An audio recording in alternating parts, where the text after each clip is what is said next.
Ito, tikman po natin, oh. Sarap ng aking atsara. Yummy, yummy atsara. Mmm. Mmm. Super yummy and super crunchy. Magandang araw! Welcome back po ulit sa aking channel. Ngayong araw, maggagawa po tayo ng atsara. At syempre po, ito yung ating papaya.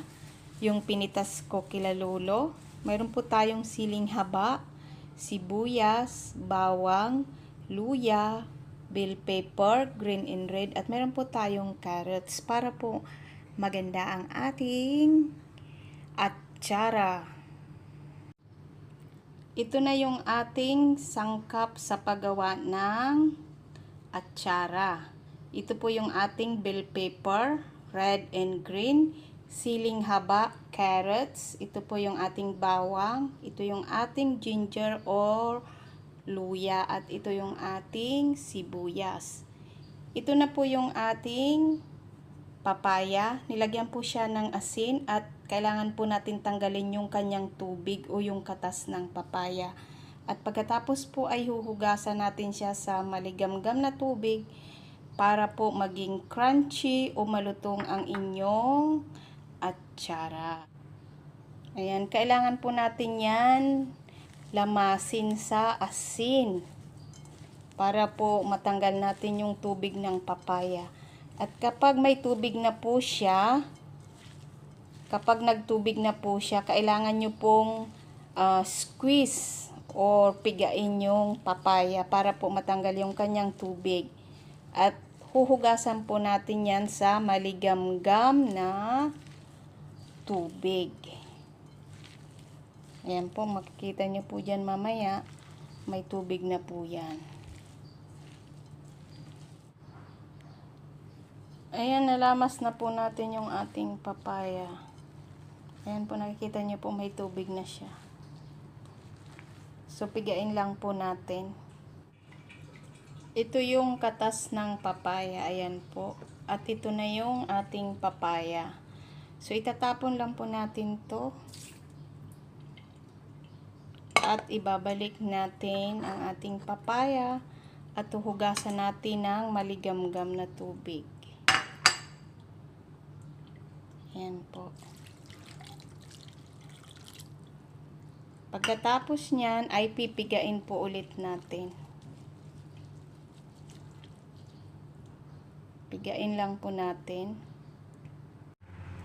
Ngayon magpapakulo tayo ng suka para sa ating atsara. Lalagyan po natin ng paminta. At lalagyan natin ng asukal.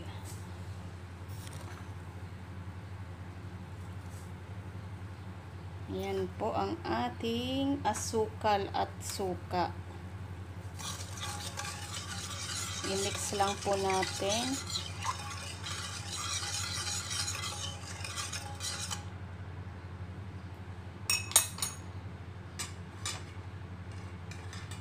Ilalagay natin ngayon yung ating luya at yung ating garlic.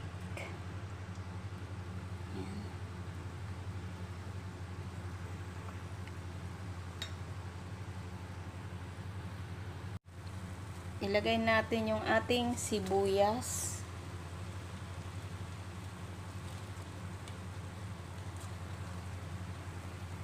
At pagkatapos po ay off natin yung apoy. Huwag po natin pakuluan masyado yung ating sibuyas, bawang at luya.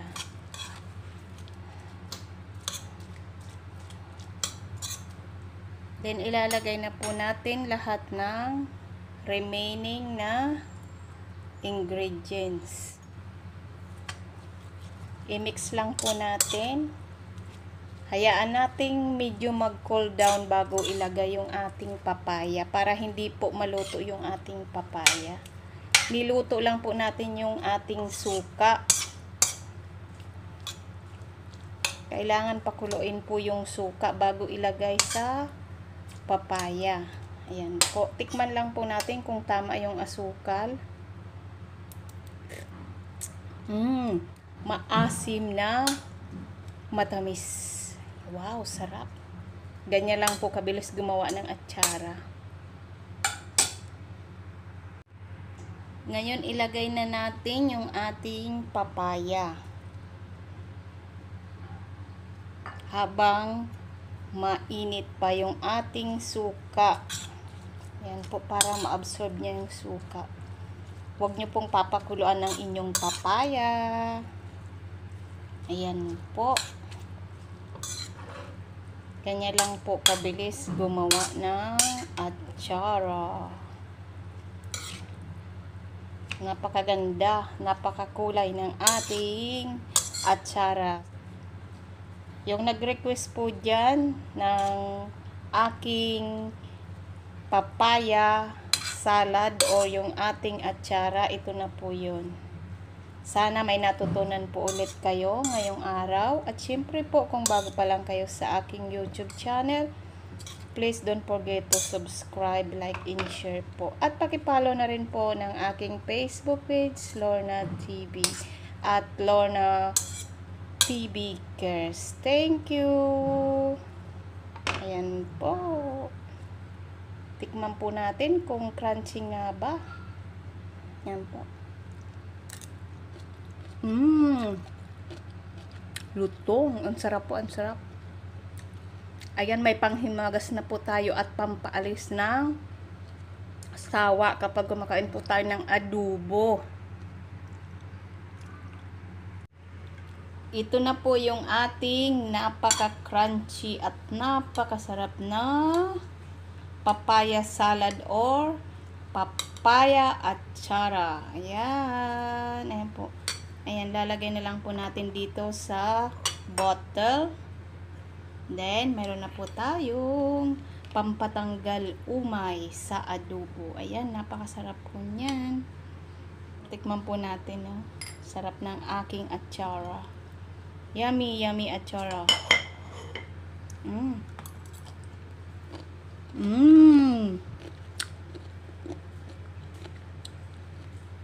Super yummy and super